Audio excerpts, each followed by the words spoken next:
예수님은 제자들을 부르셔서 사람을 낚는 어부가 되게 하겠다, 이렇게 말씀해 주셨습니다. 어부는 고기잡이로 생계를 이어가는 사람을 말하는데, 실제로 어부는 아니지만 낚시를 취미로 하는 사람들도 많습니다. 케이블 TV 채널 중에는 낚시 채널이 따로 있는 것을 보면 낚시를 좋아하는 사람들이 상당히 많이 있다고 하는 것을 알 수 있습니다. 그런데 낚시를 해보면 성질이 급한 사람은 낚시를 잘 못합니다. 성질이 급하면 낚싯대를 들었다 놨다 가만두지 못하고, 잘 안 잡힌다 싶으면 자꾸 자리를 옮겨서 이리저리 옮겨 다니게 됩니다. 그러나 숙련된 어부는 고기가 잡힐 때도 있고 안 잡힐 때도 있기 때문에 인내심을 가지고 낚시질을 합니다. 우리 역시 신령한 어부가 되려면 인내할 줄 알아야 합니다. 특별히 신령한 어부는 한 인간의 영혼을 구원하는 어부이기 때문에 더욱 그러한 것입니다. 14절에서 요한이 잡힌 후 예수께서 갈릴리에 오셔서 하나님의 복음을 전파하여 이르시되 때가 찼고 하나님의 나라가 가까이 왔으니 회개하고 복음을 믿으라 하시더라, 이렇게 말씀합니다.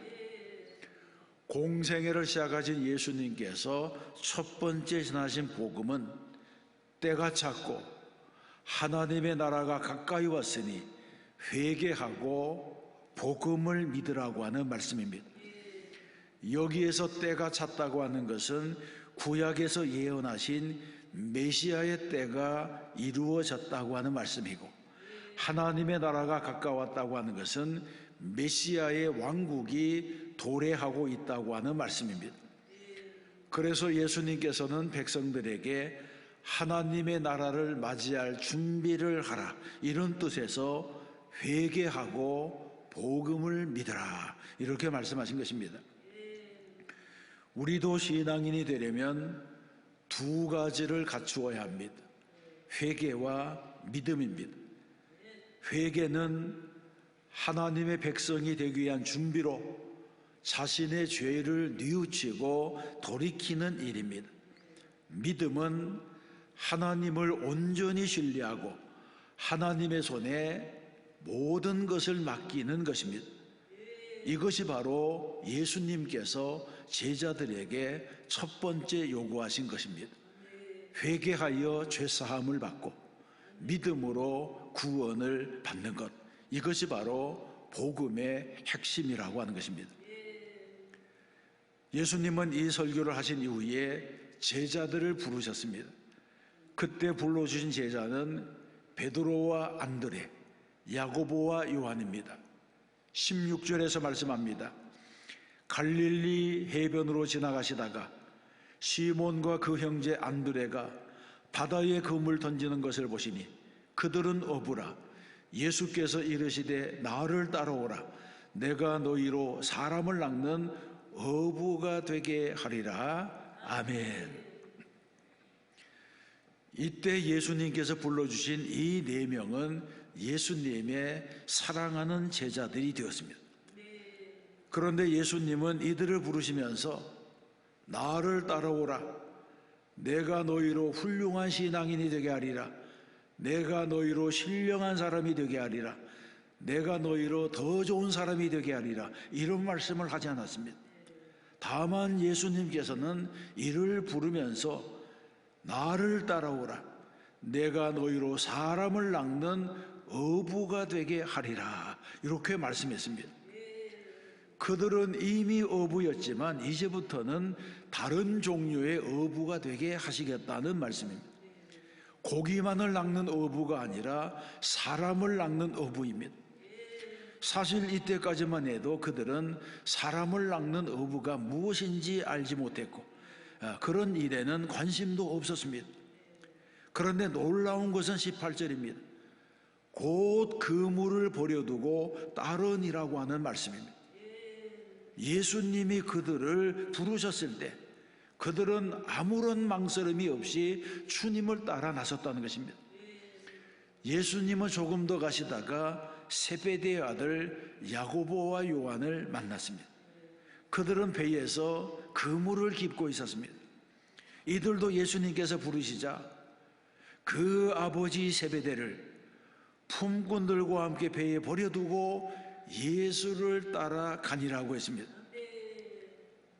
그러면 여러분, 어떻게 그들이 예수님께서 부르시자마자 즉시 모든 것을 버려두고 주님을 따라 나설 수가 있었던 것입니까? 아마도 이 사건은 누가복음 5장과 관련이 있는 것 같습니다. 누가복음 5장에 보게 되면 예수님께서 밤새도록 그물질을 했지만 물고기 한 마리도 잡지 못한 베드로에게 깊은 데로 가서 그물을 내리라고 하셨습니다. 베드로가 이 말씀에 순종하자 그물이 찢어질 만큼 엄청난 고기를 잡았습니다. 베드로와 다른 세 제자들은 그때 주님의 놀라운 능력을 본 것입니다. 그래서 주님을 따라 나섰던 것입니다. 그러면 제자는 어떤 사람입니까? 먼저 제자는 거룩한 부르심을 받은 사람입니다. 제자는 부름받은 사람입니다. 특별히 예수님의 제자는 주님께서 맡겨주신 일을 하도록 부름을 받은 사람입니다. 이 부르심 안에는 거룩한 구별이 있고 거룩한 사명이 있고 거룩한 책임이 있습니다. 그러면 주님을 따르는 제자의 길에는 어떤 특별함이 있습니까? 먼저 제자의 길은 거룩한 포기로 부르심입니다. 제자가 되려면 포기해야 될 것을 포기해야 합니다. 생각해 보세요. 주님께서도 사명을 감당하시려고 하늘 보좌를 버리시고 이 땅에 오셨고 영광스러운 신분과 특권을 버리시고 낮고 천한 종의 몸을 입고 이 땅에 오셨습니다. 그리고 마지막에는 십자가에서 죽으시기까지 자신을 낮추셨습니다. 제자들도 마찬가지입니다. 그들도 주님이 부르실 때에 그물과 고깃배, 아버지와 품꾼들을 버려두고 따라 나섰습니다. 그들은 제자가 되려고 익숙한 삶을 포기하고 생계의 수단이었던 고기잡이를 그만두고 주님을 따라 나섰습니다. 이런 포기는 손해와도 같지만 거룩한 포기가 되어서 주님의 말씀처럼 잃은 것을 100배나 더 돌려받게 된 것입니다. 내 손에 든 것을 놓아버리면 하나님께서 주시는 것을 받습니다. 이 사실을 알아야지 우리는 참된 제자의 길로 가게 되는 것입니다. 또 제자의 길은 거룩한 삶으로의 부르심입니다. 주님을 만나기 전에 제자들은 평범한 사람들이었습니다. 매일매일 하루의 생계를 위해서 일하던 사람들이었습니다. 그렇게 살다가 이들이 죽었다면 아무도 그들의 이름이 누구였든지 우리가 기억하지 못했을 것입니다. 그러나 제자들은 주님을 따라 나서자마자 사람을 낚는 어부가 되었고 인류의 역사를 바꾼 위대한 사도들이 되었습니다. 그들은 작은 것을 포기하자 위대한 하나님의 나라의 일꾼이 된 것입니다. 그렇습니다. 오늘 우리도 평범한 사람들이지만 부르심을 받았기 때문에 제자가 되었고 부르심을 받았기 때문에 사람을 낚는 어부가 되었고 거룩한 하나님의 사람이 되고 하나님의 자녀가 된 것입니다. 이것은 우리에게 자격이 있어서가 아니라 하나님께서 부르시고 하나님께서 선택하시고 하나님께서 사용해 주셔서 하나님의 영광을 드러내는 증인이 되게 하신 줄로 믿습니다. 이것이 바로 거룩한 부르심이라고 하는 것입니다. 그리고 제자의 길은 거룩한 사명으로의 부르심입니다. 주님이 불러주신 베드로와 안드레, 야고보와 요한은 서로 다른 개성을 가진 사람들이었지만 마지막에는 많은 사람들을 주님께로 인도하는 위대한 영적인 어부들이 되었습니다. 하나님께서 이들을 사용해 주셔서 초대교회에 초석을 놓게 하셨고 수많은 사람들을 제자로 불러주셨고 사마리아와 땅끝까지 복음을 들고 나가게 하셨습니다. 이처럼 복음은 사명을 받은 사람들이 또 다른 믿지 않는 사람들에게 전파해서 2000년이 지나간 오늘에 이르러 전 세계에 전파되게 된 것입니다. 그러므로 제자가 된 우리는 우리 자신이 사람을 낚는 어부가 되었고 전도자로 부름받았다고 하는 사실을 기억하고 그 부르심의 사명을 다해야 할 줄로 믿습니다. 이런 의미에서 제자는 사람을 낚는 어부입니다. 예수님을 만난 사람들은 모두가 변화되었습니다. 삶이 변화되고 인생의 목적이 변화되고 무엇보다 사명의 사람이 되었습니다. 제자로 부름받은 사람들은 모두가 사람을 낚는 어부가 되었습니다. 갈릴리 바다에서 고기를 잡던 어부들도 사람을 낚는 어부가 되었고 부름받은 세리도 5번 결혼했던 여인도 사람을 낚는 어부가 되었습니다. 예수님은 그를 따르는 모든 사람들을 사람을 낚는 어부가 되게 하셨습니다. 이 부르심에는 빈부귀천의 신분의 차이가 없었습니다.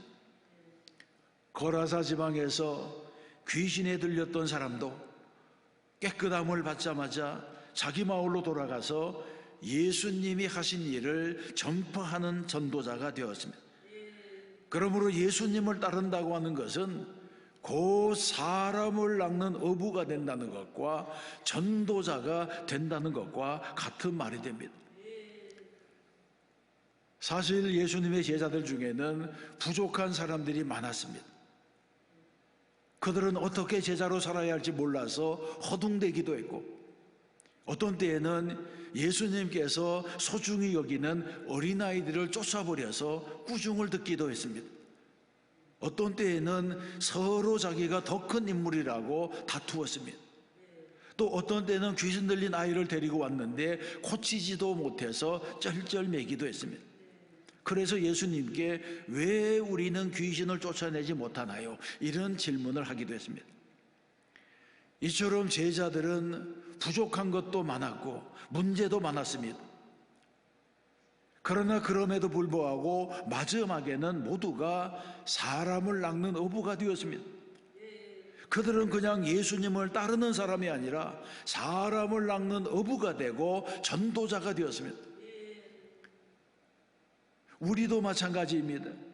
주님께서 나를 부르셔서 제자가 되게 하시고 나를 따라오라 하셨다면 주님이 나를 부르신 목적이 있습니다. 주님은 단지 나를 좀 더 좋은 사람이 되게 하고 좀 더 좋은 부모가 되게 하고 좀 더 좋은 신앙인이 되게 하려고 부르신 것이 아닙니다. 하나님께서 그 아들을 십자가에 내어주시고 나를 구원하신 것은 이 세상에서 육신적으로 영적으로 좀 더 건강한 삶을 살고 좀 더 은혜로운 가정생활을 하고 이 땅에서 좀 더 축복받는 삶을 살라고 부르신 것이 아니라고 하는 것입니다. 여러분, 우리가 기도하는 것들 대부분은 이 세상의 일들을 위한 것들입니다. 예를 들면 우리는 가정을 위해서 기도합니다. 그런데 가정이라고 하는 것은 우리가 세상을 떠나면 끝이 납니다. 우리는 자녀들을 위해서 기도합니다. 그런데 자녀들과의 관계도 언젠가는 끝나게 됩니다. 우리는 물질을 얻으려고 기도하지만 물질은 이 세상에서만 필요한 것입니다. 그렇습니다. 우리가 이 세상에서 열정적으로 했던 일과 간절히 기도했던 모든 일들은 이 세상에서 살아가는 동안에 필요한 것들입니다. 이런 것들은 영원한 가치를 가진 것들이 아닙니다. 그러나 영원하신 하나님의 관심은 다른 곳에 있습니다. 하나님께서는 육체가 아니라 영혼, 순간이 아니라 영원, 이 세상이 아니라 하나님의 나라에 더 많은 관심을 가지고 계십니다. 그래서 우리가 사람을 낚는 어부가 되라는 주님의 명령을 받았을 때에, 그 명령을 우리가 받고 순종할 때에 이 땅에서 행한 일시적인 일들조차도 영원한 가치가 있는 일들로 바뀌게 되는 것입니다. 주님의 제자는 누구나 사람을 낚는 어부가 될 수 있습니다. 우리가 주님의 제자가 되면 주님께서 내 안에서 일하시고 성령께서 내 안에서 일하시는 것입니다. 어떤 사람은 나는 사람을 낚는 어부가 될 자격이 없습니다, 소질이 없어요, 이렇게 말하고 이렇게 생각하기도 합니다. 그러나 이것은 내 생각입니다. 예수님께서 말씀했습니다. 나를 따라오라. 내가 너희를 사람 낚는 어부가 되게 하리라. 아멘. 이 말씀에 순종하기만 하면 주님께서 하신다는 것입니다. 말씀에 순종만 하세요. 우리가 주님의 말씀에 순종하면 우리가 가진 모든 조건들을 통해서 더 가치 있는 일을 하게 하십니다. 그리스도인은 부름받은 어부입니다. 사람을 낚는 어부입니다. 영혼을 구원하는 전도자입니다. 이 사명에서 물러서지 않아야 할 줄로 믿습니다. 그러므로 우리도 신령한 어부가 되어야 합니다. 그러면 어떻게 사람을 낚는 어부가 될 수 있을까요? 중요한 것은 내가 무슨 말을 전할까의 문제가 아니라 내가 어떤 사람이 되는가, 내가 어떤 사람이 될 것인가의 문제입니다. 다시 말해서 메시지보다는 그 말을 전하는 메신저가 더 중요하다고 하는 것입니다. 말하는 사람이 중요합니다. 아무리 진리를 말해도 그 사람이 정직하지 못하고 그 사람이 악하고 다른 사람을 해롭게 하는 사람이라면 진리가 전해지지 못합니다. 아무리 귀한 것이라도 더러운 그릇에 담아 놓으면 가치가 떨어지는 것과 같습니다. 그래서 21세기의 전도는 관계 전도입니다. 좋은 관계가 전도의 접촉점이 됩니다. 관계 전도를 하려면 멀리 가지 말고 내 주변에서 나를 잘 아는 사람들 가운데서 접촉점을 찾아야 됩니다. 그러기 위해서는 내가 먼저 좋은 나무가 되고 내가 먼저 좋은 그릇이 되어야 합니다. 그리하면 많은 전도의 열매를 거두게 될 줄로 믿습니다. 하나님께서는 우리가 사람을 낚는 어부가 되기를 원하십니다. 하나님의 부름을 받은 사람은 이미 어부가 되기로 결단한 사람들입니다. 이런 사람은 영원한 가치가 있는 일들을 할 수가 있습니다. 다른 사람에게 영생을 선물로 주기 때문입니다. 우리는 매일매일 하나님 앞에서 결단해야 됩니다. 그리고 이렇게 기도해야 됩니다. 하나님, 오늘도 나를 사용해 주세요. 나는 항상 깨어 있겠습니다. 주님께서 내게 사람을 보내어 주실 때에 사람을 낚는 어부로 다가가겠습니다.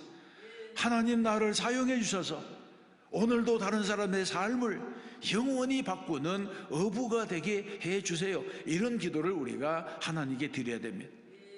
하나님께서 반드시 응답해 주시고 주님께서 역사를 일으켜 주실 줄로 믿습니다. 주님은 우리에게 내가 너희로 사람을 낚는 어부가 되게 하리라 이렇게 약속했습니다. 이 약속의 말씀처럼 주님은 반드시 우리를 사람 낚는 어부로 만들어 주실 것입니다. 우리의 삶이 아무리 힘들어도, 우리의 삶이 아무리 보잘것없고 평탄하지 못해도 우리는 주님께서 사용하실 어부가 될 수가 있습니다. 여러분들 가운데 예수를 믿은 지 오래되지 않은 분이 있다면 훨씬 더 좋은 어부가 될 수 있습니다. 왜냐하면 하나님께서 여러분들 주변에 수많은 불신자들을 두셨기 때문입니다.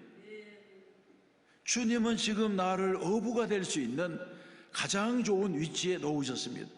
이 기회를 우리는 활용해야 되는 것입니다.